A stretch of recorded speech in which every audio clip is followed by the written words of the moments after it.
Welcome to Uber Noob. I'm your host Sinner, and today we're continuing with the team of coaches. Today we're playing a dwarf team, and I hate playing against dwarf teams as humans. This team was 50,000 team value higher than ours, um, and it's in the form of an apothecary, which actually pays off. So again, I get to complain a little bit about inductments. I don't have Bloodwiser babes, despite the fact that I should.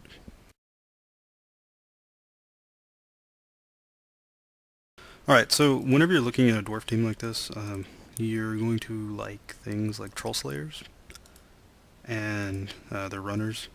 Always look for these kind of players. Their movement, they're a little bit higher movement, but their armor is what really is nice about them. Generally, whenever you see these kind of players, do everything you can to kick them in the face. They're what'll give you a man advantage, and against dwarves, having a man advantage is a really big deal. Alright, now you see this player is set up really aggressively. He has 5 players on the line of scrimmage. You never need this many players on the line of scrimmage.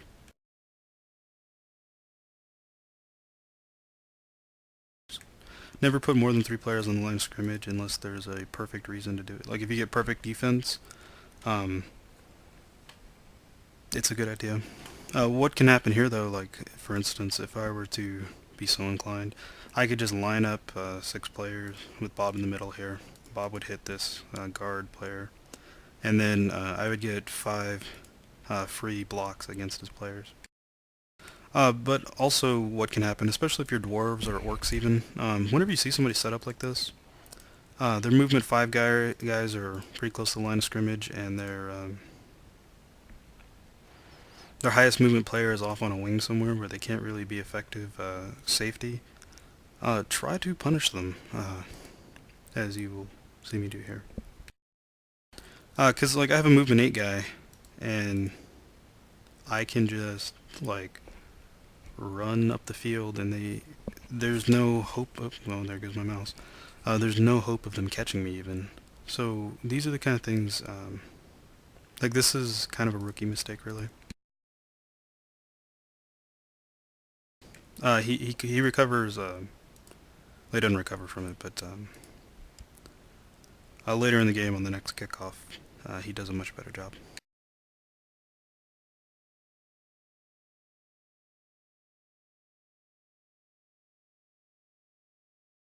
Alright, so what you're seeing me do here, I had to hit that guy out of the way, so I can get some assists over here to set up a block on this guy, and so that way Speedy can get into his backfield.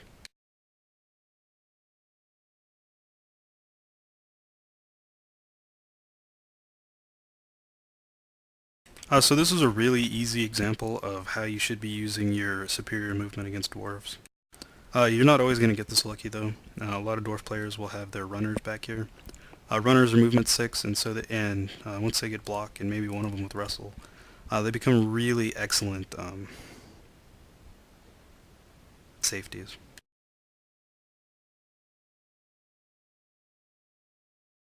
Alright, so if you look here, I have my agility 4 guy back here. So if this play goes foul, okay, so I'm going to move man over here. Alright, so say for instance, I come over here, I hand off the ball to Speedy, and he fumbles it, which didn't happen. I've got a lot of strength right here, and I still have a really significant scoring threat right here. 1, 2, 3, 4, 5, 6, 7. Yeah, I mean, so your agility 4 blitzers are always going to be excellent star players. I make a go for it here to make sure he doesn't try some squirrely like dodge and hit my catcher. And I hate go for it's, but I mean they're good to make sometimes. This dwarf player, he has a unique style of play for dwarves. Basically, he treats everybody like their movement 6, and just makes a bunch of go for it's. And he uses all of his rerolls on go for it's. Except for right there where he rolled attacker down, attacker down.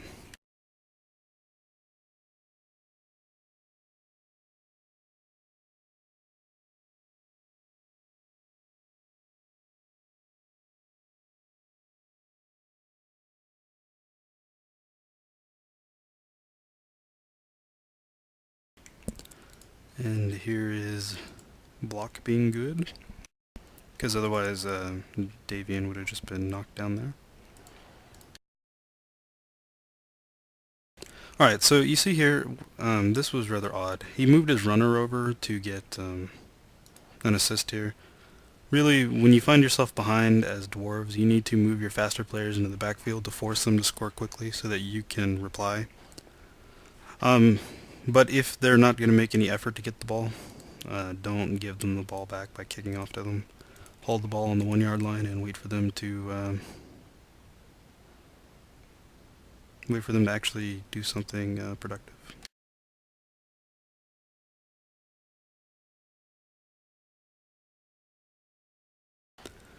And as I've always said, whenever there is when you're at an armor disadvantage, the sideline is one of your best options. Here he utilizes his whatchamacallit? What's the word I'm looking for? Apothecary. And it's a big payoff. When the apothecary pays off, sometimes it helps more than it hurts. If you have a lot of expensive players, is when apothecaries are useful. Since he is, I think, an 80,000 team value player, the